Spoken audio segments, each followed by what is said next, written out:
Welcome to the Retirement Roadmap by SHP Financial, a podcast empowering today's retirees and pre-retirees to make well-informed financial decisions that will help you spend more time living and dreaming than worrying and wondering. Join me, Matthew Peck, along with my co-hosts, Derek Gregoire and Keith Ellis, as we share actionable financial strategies and insights, as well as interview top thought leaders in the world of finance, accounting, and estate planning. This is all aimed at preparing you for the retirement you've always dreamed of. Our high-quality holistic planning process has helped thousands of families retire and create what we like to call the ripple effect. The Retirement Roadmap is your guide to financial freedom. Are you ready to get started? Let's go. Welcome, everyone, to another edition of SHP Financial's Retirement Roadmap podcast. I'll be your host today, Matthew Peck, joined by co-host Keith Ellis. And today we're going to be talking about the past, present, and future of Social Security. We get so many questions about when to claim, how it works, what's going to happen in the future, which is coming faster than I think any one of us would like at times, and some of the threats that are there to Social Security. And when it comes to some of the dysfunction in Washington, D.C., it's right to get a little depressed at times as to whether or not they can fix it. Here to talk about the Social Security program is our returning guest, Mark Kenney, CFP, CTS, a whole bunch of letters after his name, so you know that he's coming with some great information for all of our listeners. And so thanks for tuning in, and hopefully you enjoy the episode.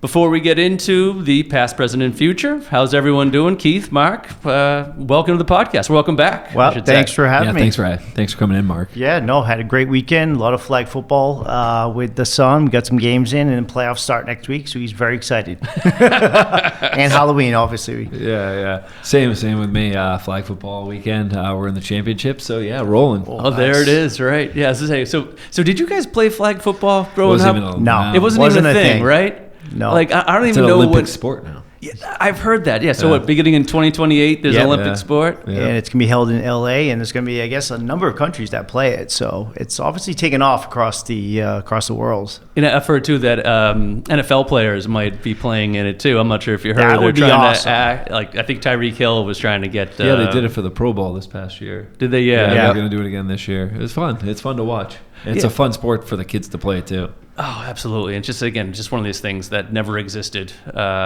I'm sure it did exist, but I didn't play it at all growing up. There was no leagues, and now, the everywhere. Team. Yes, exactly. It's very popular. The 7 to 9-year-olds. It's very popular, just like Social Security. Yeah, right. Absolutely. Popular topic. Great pivot. This guy. That's why. Transition. I love that. So Mark, why don't you let's start with the past of Social Security. How did it originate? What were the spirit and the laws that kind of created it way back when? And so we'll start there as to the origination of the program. Yeah, I think it's important to understand the history of Social Security and what it was designed to do. So Social Security was put in place in 1935 by FDR. You have to remember what was going on in the world at that time, especially the country, was the Great Depression, right? And so it was seen as a way to keep the most vulnerable members of society out of poverty. And at that time, it was old age people, so pensioners, survivors, so widows, and then people on disability insurance. So sometimes you'll see it coded on your pay stub as OASDI, which is Old Age Survivors Disability Insurance. So at that time, they passed it in 1935 because of the Depression, 1929, and they started taxing employees' paychecks, so W-2 earnings, okay? And at that time, it was 1% that the employer paid and 1% that the employee paid, okay? And that money was then passed on in monthly paychecks to individuals as a source of income. And very foreshadowing of the Social Security debate that comes up today, the first lady who ever received a paycheck was a lady by the name of Ida Mae Fuller. Now, she was from Ludlow, Vermont, not too far from here. Oh, get out. Okay, there it is. Go New England. Yeah, I like it. And why I tell this story is because during her years, now she probably contributed for a couple of years from 1937 onwards. So she put in, I believe it was like $24 into the system. Okay, that's what she put in. Now, at that time, you could take Social Security at 60 years of age. So her first monthly paycheck was $22.54. All right. She collected that paycheck for 40 years. She lived to 100 years of age. Wow. And she collected what the equivalent of today is $475,000 in benefits. So it was very foreshadowing that she put in for a very little time, and she collected a lot of money back through the system. She definitely maxed out her benefits. She definitely got the most out of her benefits.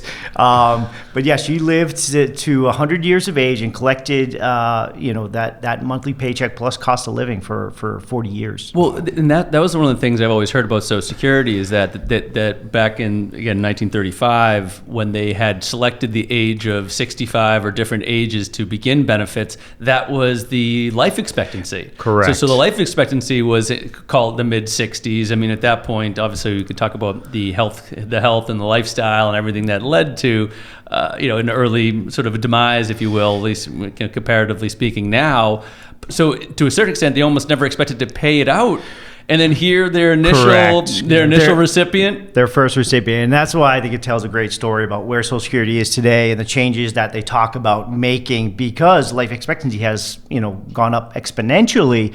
And yet, you can still take Social Security as early as 62. And so it's a great story to tell on how Social Security started.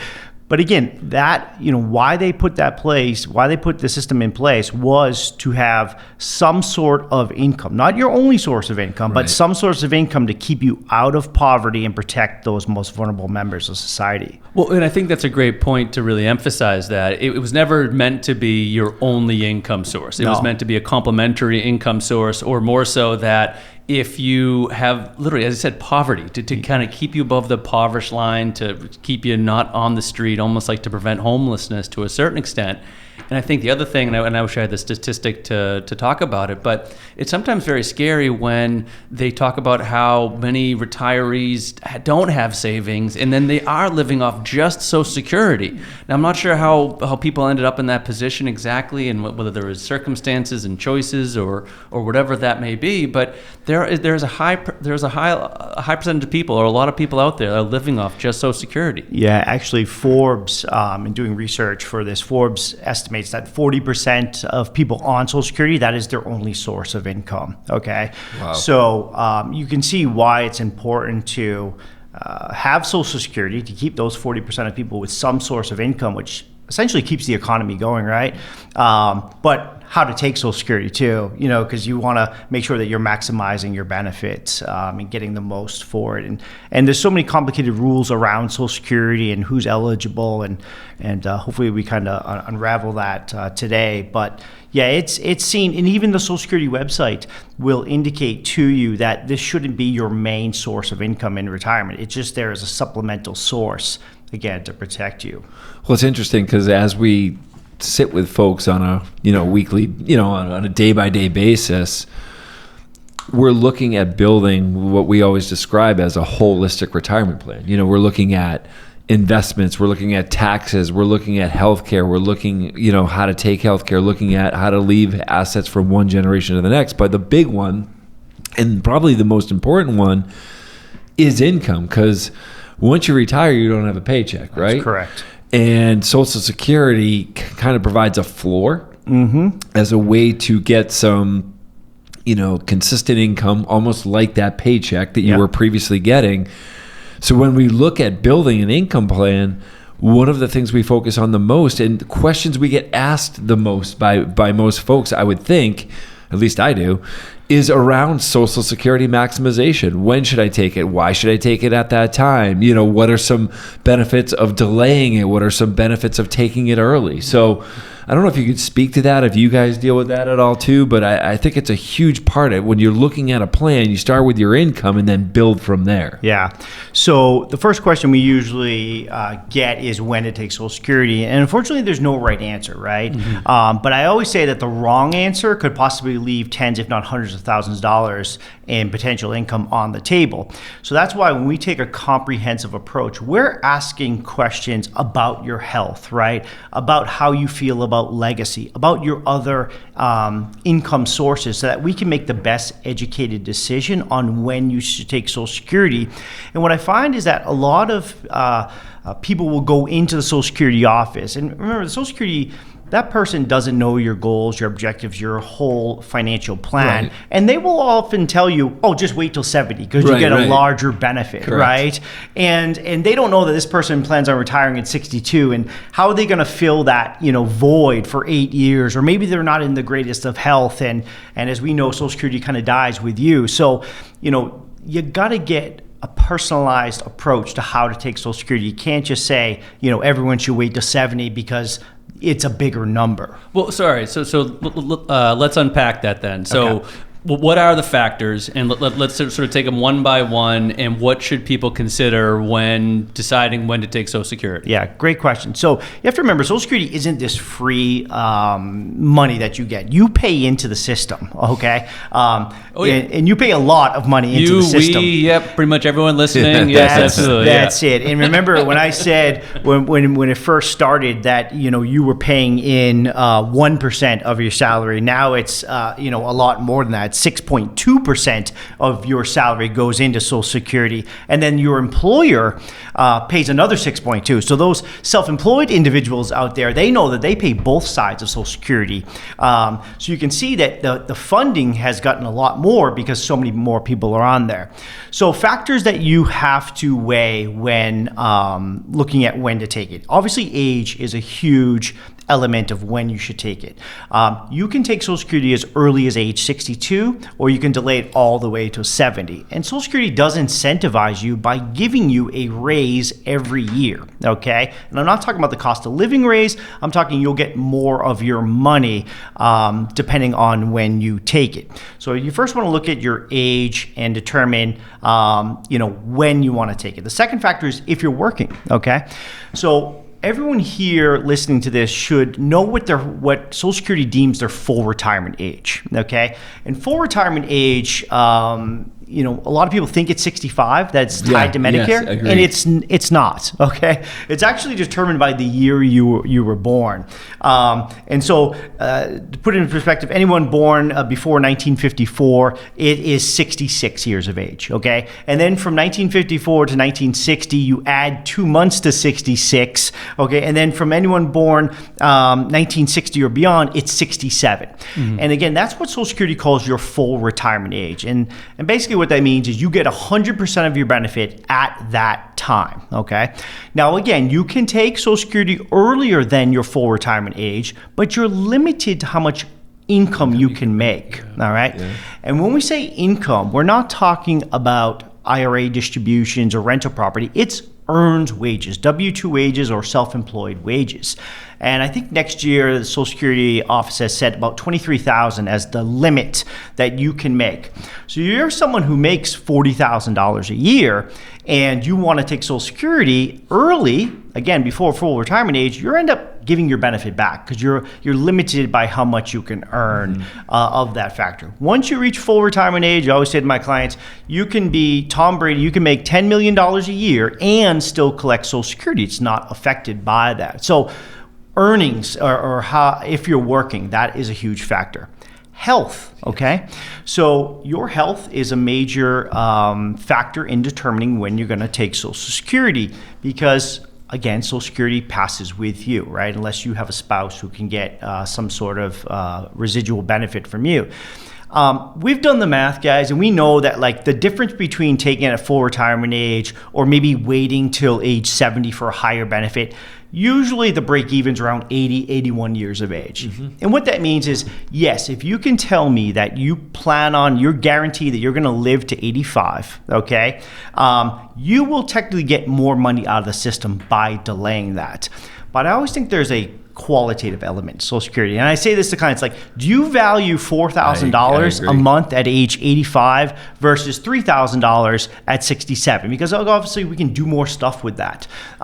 So it's not always just about the numbers and about more money when factoring in how to take Social Security. So that's a huge factor that comes into play as health. So I think those are the main ones. There's other ones like, are you married, right? Because remember that your spouse is entitled to either his or her benefit or up to half of your benefit when they trigger it. But those are the 4 key factors that we look at when developing or coming up with when to take it. It's funny because that qualitative is often overlooked. Right? It's like, hey, how do I get the most out of this system? Yeah. And, because I've been putting into the system for so long, I want to maximize my benefit. And it's like, you're right. Like, do you need an extra $4,000 when you're 80, 85 years old? I mean, maybe, but what does your quality of life look like then? Exactly. So now you go to percentages, and, in my opinion, obviously, like everyone would agree, the chances of your quality of life being better from 66 to 70 are a lot better than 81 to 85. Exactly. Just the percentage wise, right? So it's funny because clients will always come in. They're like, "Hey, are my go-go years, my slow-go years, my no-go years?" Right? I like that. Yeah. So there are a lot of our clients. They understand that they're going to get more if they delay, but they want the benefit in their go-go years because they can use it to travel. They can use it to check off those bucket list type items. Well, and that's what I love too, and I think Mark, sorry if it was Mark or Keith talking about the comprehensive nature of what we do and the questions that we ask, because it's amazing how the decision on when to take Social Security is a microcosm of all the planning that we do. Yeah. For example, looking at a client's health care, their healthcare situation, how is their overall health, their longevity in their lives, right? Working, when it comes to income, how are we still doing consulting? Do we want to do consulting, part-time work, whatever that may be? Are you married? What's the legacy aspect, right? Because the other thing too, I want to kind of go back to on all of that, all of those specific natures of it, is that it's so unique. Because if people do want to retire at 62 or 64 or 66, how stressful is it on their portfolio if they do not have any other income sources coming in? And people talk about what's called the withdrawal percentage, and so you don't want to be withdrawing more than 5, certainly 4 is the rule of thumb, but you don't want to be withdrawing 10% of your portfolio to make ends meet, because there's chances are you're not going to get 10% in interest to offset that. That's correct. So now it's like, because you were saying, Mark, about, Social Security, like, you just delay till 70, it's so easy. Like, well, not necessarily if you are putting depleting. if you're depleting this asset at an early age during those go-go years. And a lot of it's taxable, because a lot of people have saved in IRAs, 401ks, 403bs, and they'll make the mistake of saying, okay, well, I'm going to retire at 62, take Social Security to start or not take Social Security, start drawing down my IRA. They're paying more in taxes, and there could be some tax planning strategies that could work a lot better. So, I mean, like you said, Matt, there's so much more that goes into it. And the other thing that I would say on that is when someone says to me, I'm not going to take Social Security, I'm going to draw off my IRA, okay, to fill that void. I always say your IRA can get passed on, right? There's beneficiaries on your IRA. That's a great point, yes. Right? Your wife, your kids, they will get your IRA. They won't necessarily get your Social Security, right? And so it doesn't usually make sense to me if someone says, well, I'll just take from my IRA instead of taking Social Security. But moreover, the fact that people don't realize that I know we live in Massachusetts, but Massachusetts doesn't tax Social Security. Right. It's the one thing they don't tax. So can you repeat that just for everyone, just to kind of help? I mean, honestly, I must admit, I was unaware of that. Yeah. So Massachusetts does not tax Social Security. So when you take money from Social Security, you will not pay that 5%, and actually only 85% of it is taxable at the federal level. So repeat. All right. So 85%. So Social Security. So for all of our listeners, I just want to make sure everyone has that correct. So just so everyone knows, to build on Keith's point and Mark's point, when you do take Social Security on a federal level, only 85% of Social Security is taxable. Again, only 85% compared to, let's say, an IRA distribution, which is 100% taxable. So only 85% federal, and then how much for state? You don't pay anything. There's no state tax on Social Security as it stands today. But that's huge. That's a 5% savings. If you're getting $40,000 in Social Security, you're saving yourself $2,000, where that might not be applicable when you take money out of an IRA. And again, 85% is taxable at the federal. That's the most. Okay, it's based on provisional income. We don't have enough time to get into there. But if you don't have a lot of other income besides Social Security, you might pay nothing on taxes for Social Security. So again, brings it back to understanding what a client's income plan looks like so that we can make an informed decision, see what the taxation of that will be. But yeah, and I encourage everyone, if you look at your Social Security printout, the ones they send every year, you have put tens, hundreds of thousands of dollars into that system, okay? Both you and your employer, and again, if you're self-employed, you've put all of it into it. You don't get a return on that money until you start taking it out, and I've seen some people have put $250,000, $350,000 into the Social Security system over 30, 40 years, and that money just sits there in this fund, and it's just a promise until you start receiving that money. There's no return on your investment. So that's why I may encourage people to take it earlier than wait till 70 because of the value, because of the qualitative element of it. So let me just also kind of go back to just basic facts so people understand. So let's walk through spousal benefits, how they work, about the 50%, right? Let's walk through that a little bit. Walk through how, because another thing that always struck me was there's difference between spousal benefits and widows benefits, which are different. And then last but not least, if you don't mind, unpack the WEP, or the windfall elimination provision. Okay. A lot of questions on that as well that I get from clients. Yeah. So first I'll start with who's eligible for Social Security. So you have to have what they call 40 credits in order to be eligible for Social Security.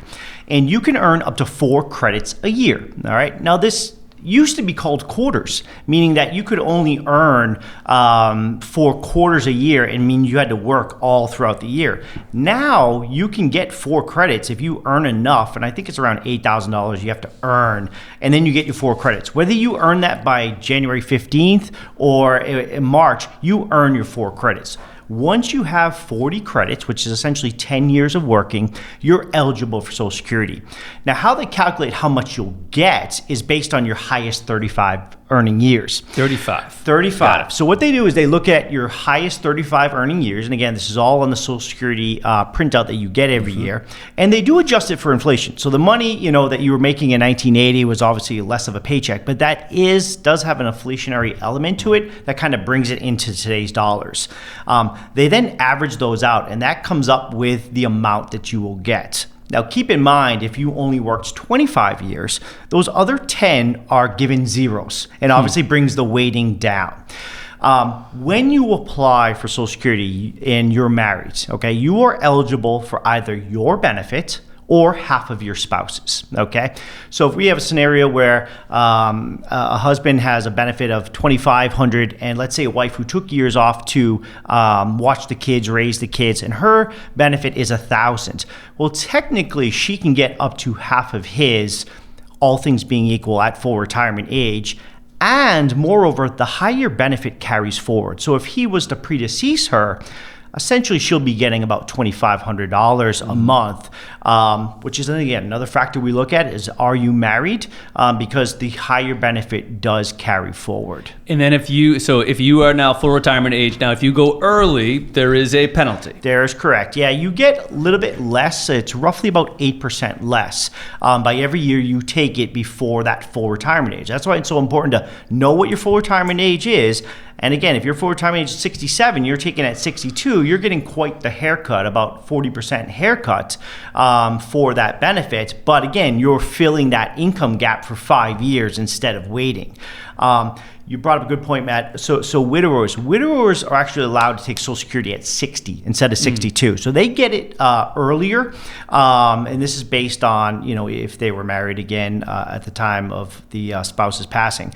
Still subject to the earnings test, okay? So they still can only make a certain amount, but they can collect that benefit off their spouse or their deceased spouse earlier than 62. So again, it's understanding the client's history to make that best decision. And the only thing sorry to interrupt, Keith. The only thing I was going to add to that, which was also something that always stuck in my mind to good to understand, is that for a spousal benefit, let's say, for example, the younger spouse goes on to their Social Security, even at that haircut. Yep. But the other spouse defers up until their full retirement age. Point being, is the fact that the widow benefit, so the higher check is not subject to that haircut at death. That's correct. So even if, let's say, the husband is 68 and he delayed all the way until full retirement age, and so he's got $3,000 a month coming in, but the wife went early, and so her normally would be $1,000, but she's only getting $800 or whatever because of the haircut. She would go up to the $3,000. That's correct. Her penalty goes away at death because she goes from her spousal benefit or whatever, her own benefit, to the widow benefit, which is that full amount. Yeah, so the survivor benefit at that point would be a lot higher. She would essentially be getting that survivor benefit, and with a cost of living every year. And so that's how they can get the most out of it. So there are some situations where we will have one spouse start at 62 because he or she is not working. The other spouse might still be working, and we'll delay their benefits. So you can see how there's so many different ways to take Social Security, and why it's really important to know the ins and outs of the clients to make the best informed decision.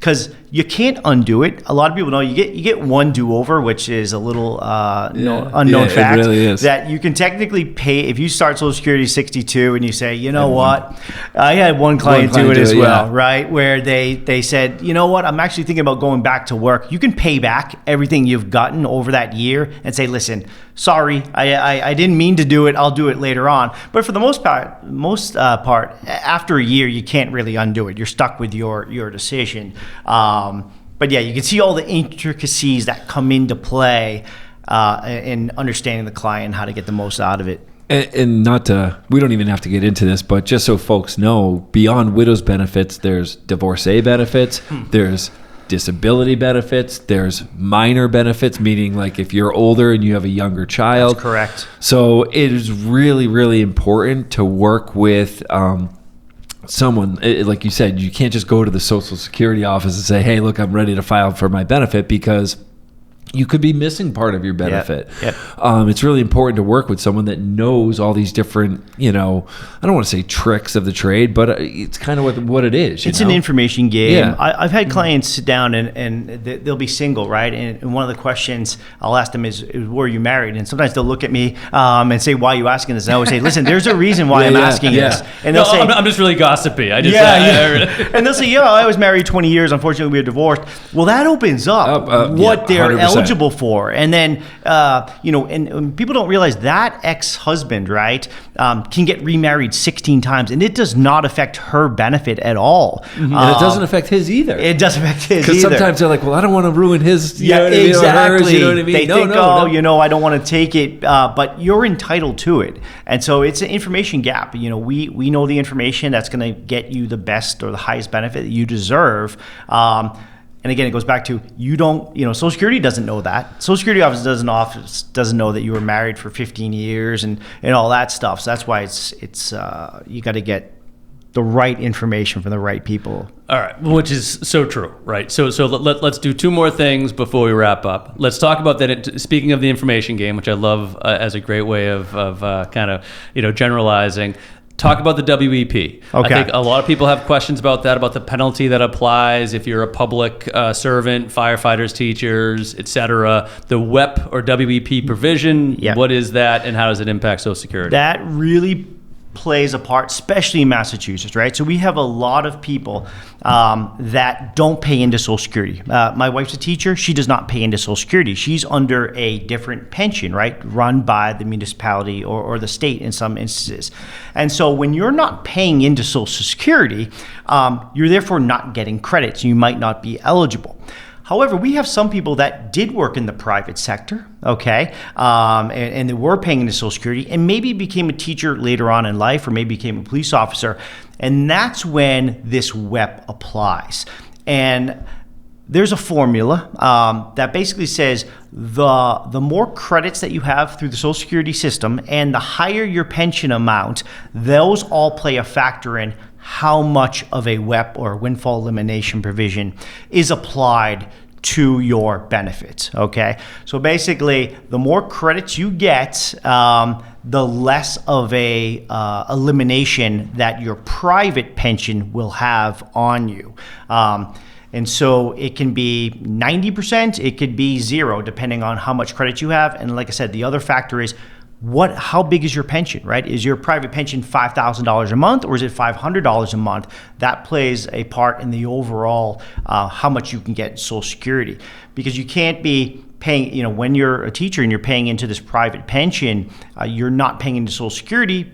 And so you can't, this was actually set up by Reagan in the 80s. And I can tell you, my father was affected. He was a police officer, but he did work in the private sector as well. And so we sat down and tried to figure out, how to best take his Social Security. And again, there's no right answer here, but just understand that if you are a municipality worker and you're not paying into Social Security, it will affect your Social Security benefit if you are even eligible for Social Security. Right. Excellent. Okay, so that's the past. So we now have covered the past of Social Security, the present with the windfall provisions and spousal benefits and widow benefits and all the different factors to consider when taking Social Security in the present. So let's talk about the future. It's in the news. I mean, I also get asked that a lot from clients about what's going to happen to Social Security. Is it all going to go away? They're talking about reducing benefits. There's even though they just gave inflation increase. Right. Yeah. Absolutely. Yeah. So where is, put on or look into the crystal ball and tell us what's the future of Social Security. The future is, I don't know, but here's strong statement right there. Very bold. Here's what I ball. think. You have to remember we have an aging population, right? We have the baby boomer generation that is getting older. They are on Social Security. So statistically speaking, I think 70 million Americans are now on Social Security. Okay, so that's a lot of stress on the system. But that population is getting older, and we have a younger population now putting more money into the system. 1.4 trillion goes out every year in Social Security payments. So just think about that. So they have to raise that amount of revenue. And remember, that's raised through W-2 paycheck, 6.2%. So one thing that they could do, and they've started to do this every year, is how much of your paycheck goes into Social Security. So just to put it in perspective, someone today who makes $160,000 and someone who makes $1.6 million, they actually put the same amount into Social Security. Because once you earn a certain amount, you no longer participate or no longer have that 6.2% of your salary into Social Security. So they could increase that amount, which they have done, and that opens up how much money goes into the system and therefore has more money to pay out through benefits. Second factor is they're going to eventually have to raise the full retirement age. We talked about in the beginning of the segment how No one wants to do it, though. Yeah, no one wants to be that politician. Well, that's the thing, Not if they want to get reelected. That's the thing, right? And I think that's, Keith makes a great point, is why don't I think Social Security would ever go away? Because there's a couple things that old people do, and one of them is vote, right? Yes. And no politician is going to say, I'm going to take Social Security away, or I'm going to raise the full retirement age. Now, it has been risen, right, over the years. Not drastically, by about 2 years is the full retirement age has been risen over 40 years, although life expectancy's got a lot longer.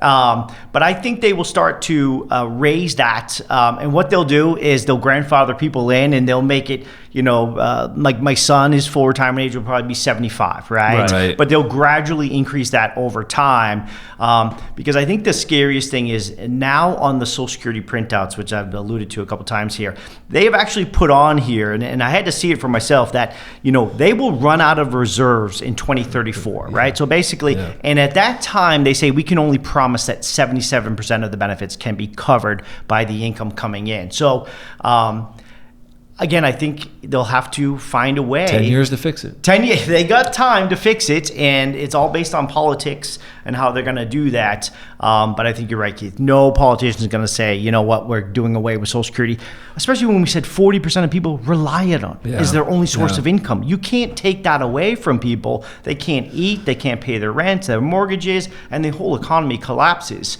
which brings it full circle back to the beginning of why was this set up, you know what I mean, and the history behind it, and how should we look as an income source for ourselves when we take it, And the only thing that I was going to add to that, they're talking about too, or one thing that it actually does affect, I'm sure our listeners or people that are over the age of 65, is potentially doing means testing as well, saying that, okay, hey, if you earn X amount of dollars on your taxes, then your Social Security is going almost to be like a little. they did with Medicare. Well, Part B. that's exactly what I'm saying, because, Yeah. and I'm not sure if you guys remember, or I mean, it was one of these things that the IRMA or the Part B penalty, I felt like it just came out of nowhere. It's like I didn't even hear it was passed, and then next thing you know, people are getting higher Part B premiums, but Medicare, which is $99 a month. Oh, absolutely. That's all for everybody. In Medicare, which is a very, very similar system, almost like a sister agency to the Social Security agency, they implemented it, and it passed politically. And so now for people that have higher income on Medicare, that are on Medicare and have higher income, their Part B and Part D premiums are higher. So I wouldn't also be shocked too if the Social Security maybe as part of a potential solution, because as you're saying, there's no way that 70 million Americans are going to accept a 25% pay cut out of nowhere 10 years from now. No, the economy would go bust. I think you're right. I do have a problem with the means testing, because again, it goes back to everybody puts this money into the system, right? And so, again, I know there's some people who don't need it as much as other people, but you can't say to people who've put into the system hundreds of thousands of dollars, sorry, you're going to get, 30 cents on the dollar. So there lies a solution somewhere here, and that's for Washington, we can go D.C. into this forever, because I got ideas, but Yeah, but you can't say to someone, well, listen, just because you don't need it, you've paid into it. Again, I go back to it. It was designed to give everyone a source of income, but everyone's entitled to. They've put money in. It's not free. A lot of people, they fund this with their own paychecks through W-2 earnings, so that they should be entitled to get their benefit as well. No, absolutely. I mean, but what I was going to say too, just to kind of wrap up, I mean, as you said, I want to go back to that word, the information game. I mean, I think a wonderful role that we play as advisors, and hopefully, other advisors out there, is connecting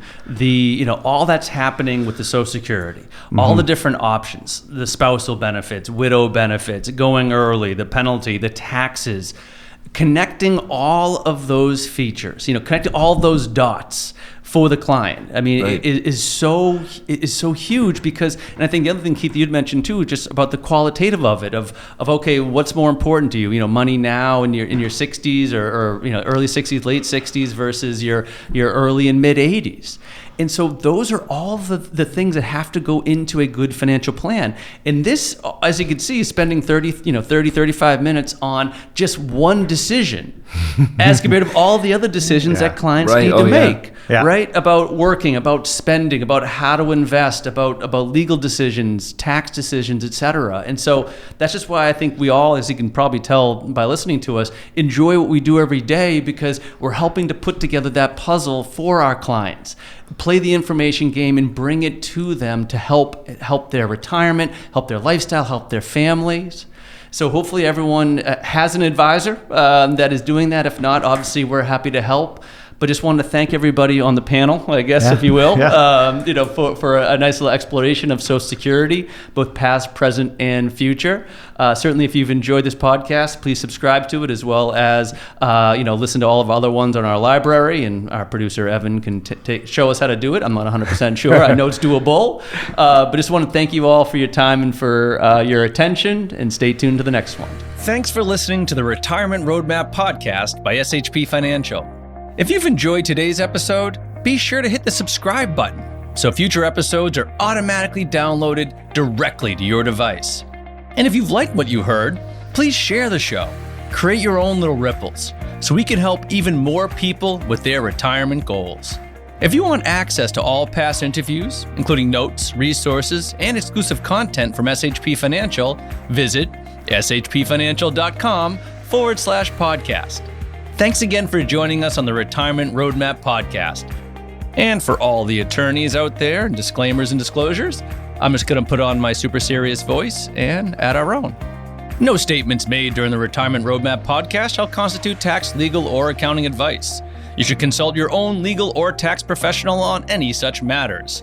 Information presented is for educational purposes only and does not intend to make an offer or solicitation for the sale or purchase of any specific securities, investments, or investment strategies. Investments involve risk and, unless otherwise stated, are not guaranteed. Our investment advisory services are offered through SHP Wealth Management LLC, an SEC-registered investment advisor. Insurance sales are offered through SHP Financial LLC. Our advisors and insurance reps may offer clients advice and/or products from each entity. No client is under any obligation to purchase any insurance product.